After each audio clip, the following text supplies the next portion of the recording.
ഒരു ചർച്ചയെ തന്നെ നമുക്കിത് മുന്നോട്ട് കൊണ്ടുപോകാം. ശ്രീ എൻ പി ചെക്കുട്ടി കൂടിയുണ്ട് നമ്മോടൊപ്പം. ശ്രീ എൻ പി ചെക്കുട്ടി, അൻവറിന്റെ ഇന്നലത്തെ പ്രസംഗം, അൻവറിന്റെ ഇന്നത്തെ പ്രസംഗം, ഇത് കൃത്യമായും CPM-നും മുഖ്യമന്ത്രിക്കുമുള്ള മറുപടിയായി അദ്ദേഹം അതിശക്തമായ വാദങ്ങൾ ഉന്നയിക്കുന്നു. അതിനപ്പുറം ന്യൂനപക്ഷത്തിന് വേണ്ടി പറയാനുള്ള ഏറ്റവും ശക്തമായ സ്വരമായി അദ്ദേഹം മാറുകയാണ്. അവിടെ എത്തുന്നവരുടെ പ്രതികരണങ്ങൾ നമുക്ക് മനസ്സിലാക്കാനാകുന്നത് ഞങ്ങൾക്ക് വേണ്ടി സത്യസന്ധമായി പറയുന്ന ഒരേ ഒരാൾ എന്ന നിലയ്ക്കൊക്കെ അൻവറിനെ കാണുന്നു എന്നുള്ളതാണ്. പലരുടെയും പ്രതികരണങ്ങൾ രൂപത്തിലാണ്. അതിൽ ഇടത് അനുഭാവികൾ മാത്രമല്ല, ലീഗ് അനുഭാവികളുമുണ്ട് എന്നുള്ളതാണ് അതിൻ്റെ ഒരു കൗതുകം. അപ്പോൾ അൻവർ ന്യൂനപക്ഷത്തിൻ്റെ ഏക ശബ്ദമായി മാറുന്നു എന്ന രൂപത്തിലാണ് അതിനെ കാണേണ്ടത്. അതിൽ ലീഗിനെ പോലും അപ്രസക്തമാക്കിക്കൊണ്ട് അൻവർ അങ്ങ് മുന്നേറുന്നുണ്ടോ? അങ്ങനെയെങ്കിൽ ആ മുന്നേറ്റം ഏത് ഘട്ടം വരെ നീങ്ങും? ഒന്നാമത്തെ കാര്യം, അൻവറിനെ ഇങ്ങനെയൊരു വലിയ വീരപുരുഷനാക്കി മാറ്റിയതാരാണ്? അൻവർ സ്വമേധയാ കേരളത്തിന്റെ രാഷ്ട്രീയ ജീവിതത്തില്, കേരളത്തിന്റെ പൊതുജീവിതത്തില് പെട്ടെന്ന് ഇങ്ങനെ അറ്റുവീണതല്ല.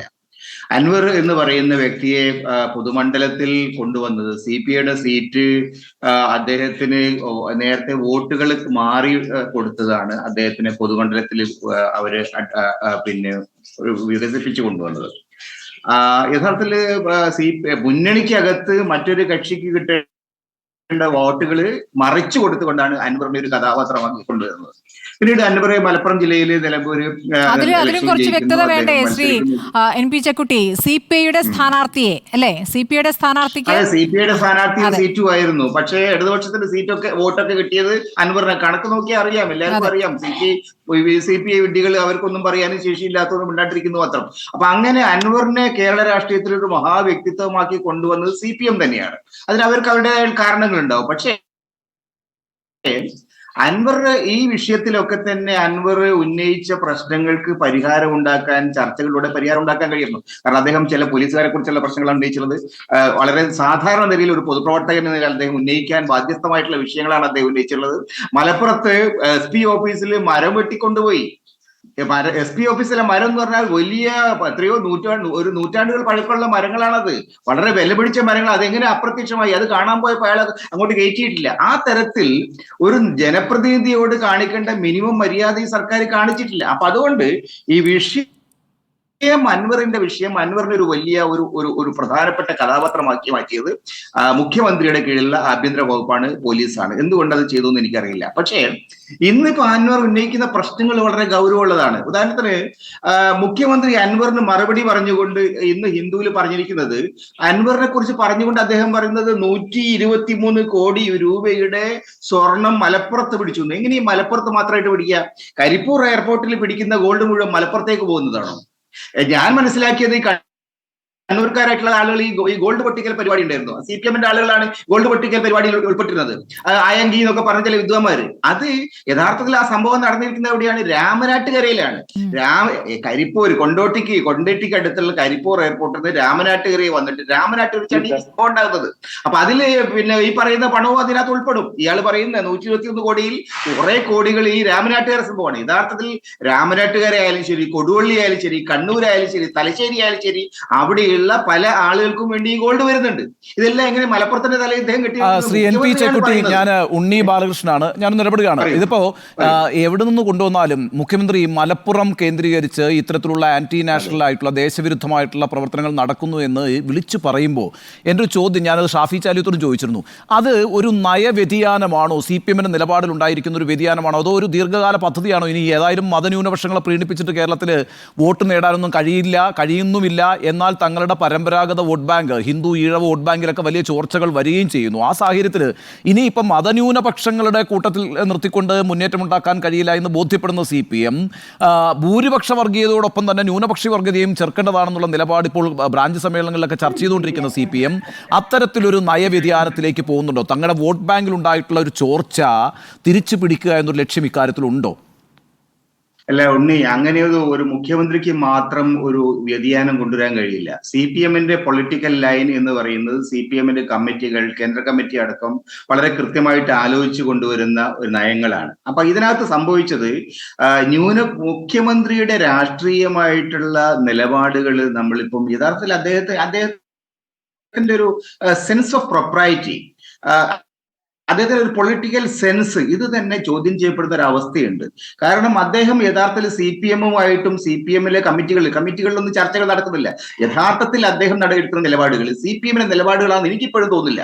CPM-ന്റെ ഞാൻ മനസ്സിലാക്കുന്ന ഒരു CPM കമ്മിറ്റിക്കാരും CPM-ന്റെ ഉത്തരവാദിത്തപ്പെട്ട ഒരു നേതാവും മലപ്പുറത്ത് സ്വർണം പിടിച്ചു കഴിഞ്ഞാൽ അത് ദേശവിരുദ്ധ പ്രവർത്തനമാണ്.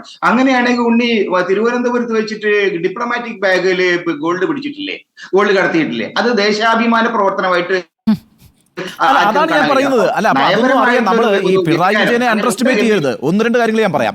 ഒന്ന്, അതാണ് ഇപ്പൊ മലപ്പുറത്ത് കേന്ദ്രീകരിച്ച് രാഷ്ട്രവിരുദ്ധ പ്രവർത്തനം നടക്കുന്നു എന്നൊരു മുഖ്യമന്ത്രി പറയുമ്പോൾ അതത്ര നിഷ്കളങ്കമായും നിസാരമായും പറയുന്ന ഒരു സ്റ്റേറ്റ്മെന്റ് അല്ല. ഒന്ന്, ഈ പറയുന്ന രണ്ട്, മുഖ്യമന്ത്രി പിണറായി വിജയൻ തന്നെയാണ് ശ്രീ ചെക്കുട്ടി ഈ പറയുന്ന CPM-ന്റെ നയങ്ങളെല്ലാം തീരുമാനിക്കുന്നതിൻ്റെ ഏറ്റവും നല്ല ഉദാഹരണമല്ലേ കഴിഞ്ഞ വാർത്താ സമ്മേളനം. നമ്മൾ ഈ ഒരു മാസമായിട്ട് PV അൻവറിനോടുള്ള CPM-ന്റെ വിവിധ നേതാക്കളുടെ സമീപനം എന്തായിരുന്നു? ഗോവിന്ദ മാസ്റ്റർ എന്താ പറഞ്ഞുകൊണ്ടിരുന്നത്? ഗൗരവതരമായ വിമർശനങ്ങളാണ്, ഗൗരവതരമായ പ്രശ്നങ്ങളാണ് അൻവർ ഉന്നയിക്കുന്നതെന്നല്ലേ. TP രാമകൃഷ്ണൻ LDF കൺവീനർ എന്താ പറഞ്ഞുകൊണ്ടിരുന്നത്? ഗൗരവതരമായ വിഷയങ്ങളാണ് ഉന്നയിക്കുന്നതെന്നുള്ളതല്ലേ. മറ്റെല്ലാ നേതാക്കളും അങ്ങനെയല്ലേ പറഞ്ഞു? ഒരൊറ്റ വാർത്താ സമ്മേളനത്തിൽ എല്ലാവരുടെയും വായടപ്പിച്ചില്ലേ പിണറായി വിജയൻ?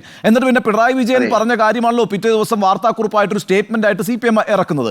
അപ്പോൾ ഇപ്പോഴും നയകാര്യങ്ങളൊക്കെ തീരുമാനിക്കുന്നതും അക്കാര്യത്തിലൊരു ആധിപത്യവും പിണറായി വിജയനുണ്ട്. അപ്പോൾ പിണറായി വിജയൻ അല്ലെങ്കിൽ പിണറായി വിജയനോടൊപ്പം നിൽക്കുന്ന ആളുകൾ ഏതെങ്കിലും തരത്തിൽ ഇനിയിപ്പോൾ ഈ പറയുന്ന ന്യൂനപക്ഷങ്ങളെ പ്രീണിപ്പിച്ച് നിന്നാൽ നമുക്ക് വലിയ തിരിച്ചടി ഉണ്ടാകുമെന്നും അതുകൊണ്ട് അത് ഓൾറെഡി ഉണ്ടായി കഴിഞ്ഞിരിക്കുന്നുവെന്നും അതുകൊണ്ട് നമുക്കിനി നിലപാടുകളിൽ ഒരു മാറ്റം വരുത്തേണ്ടതുണ്ട്. നോക്കൂ, ഭൂരിപക്ഷ വർഗീയത പോലെ തന്നെ അപകടകരമാണ് ഈ ന്യൂനപക്ഷ വർഗീയതയും, അതുകൊണ്ട് ഞങ്ങൾ അക്കൂട്ടത്തിലേക്ക് ഇനി ഇല്ല എന്ന് വരുത്തി തീർക്കാനൊരു ശ്രമം നടക്കുന്നുണ്ട്. അങ്ങനെയാണെങ്കിൽ അതിന്റെ പൊളിറ്റിക് ഇമ്പാക്ട് വളരെ എന്താ പറയുക വലുതായിരിക്കും.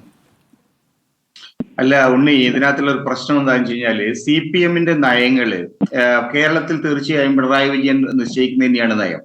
പക്ഷെ CPM-ന് ഒരു കേന്ദ്ര കമ്മിറ്റി ഉണ്ട്, ഒരു പോളിറ്റ് ബ്യൂറോ ഉണ്ട്. അവരുടെ ഇത്തരം കാര്യങ്ങളിൽ നയങ്ങളെ സംബന്ധിച്ച് അവർക്ക് ഒരു ചർച്ച നടത്തുന്നുണ്ട്.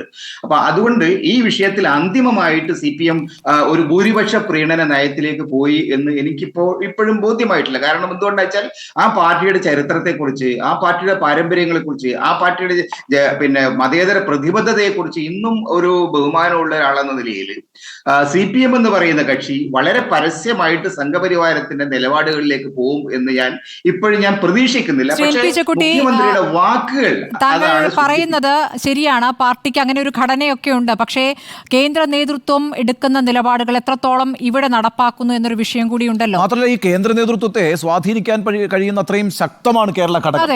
അപ്പൊ ആ അർത്ഥത്തിൽ എത്രത്തോളം അത് സാധ്യമാകും എന്നുള്ളത് ഒരു വിഷയമാണ്. അത് അദ്ദേഹം ശ്രീ NP ചെക്കുട്ടി തന്നെ സമ്മതിക്കുന്നുണ്ട്. മാത്രമല്ല ശ്രീ NP ചെക്കുട്ടി അവസാന വാക്ക് എന്നുള്ളത്. അതെ, പിണറായി വിജയനാണ് അവസാന വാക്ക്. പിണറായി വിജയന് ശേഷം MV ഗോവിന്ദൻ നടത്തിയ വാർത്താ സമ്മേളനത്തിലും ഭൂരിപക്ഷ വർഗീയത, ന്യൂനപക്ഷ വർഗീയത തുടങ്ങിയ കാര്യങ്ങളൊക്കെ അനാവശ്യമായി അത് പറയുന്ന ഒരു സാഹചര്യം കൂടി കണ്ടു. അത് അവിടെ പറയേണ്ട കാര്യമേ ഉണ്ടായിരുന്നില്ല. അൻവർ പറഞ്ഞ കാര്യങ്ങൾ അഡ്രസ് ചെയ്യുമ്പോൾ ആവശ്യമില്ലാതെ അതുകൂടി കൂട്ടിച്ചേർക്കുന്നത് താങ്കളും ശ്രദ്ധിച്ചിരിക്കുമല്ലോ.